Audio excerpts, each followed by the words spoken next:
Hello guys, in this video I'm going to show you how to set the consumption measurement on the NavShip application. But first of all, I just want to mention, please don't forget to subscribe to our channel, because at 100,000 subscribers we are going to show you our YouTube revenue statistics and growth strategy, how to make money online. So let's jump into it. First of all, open the application on your device. Tap to the three lines at the upper left corner of the screen and go to the second option, the My Booth.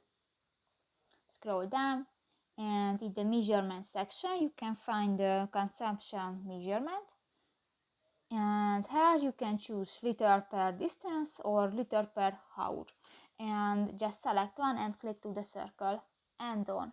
So that's pretty much it for this video guys. See you in the next one. Bye bye.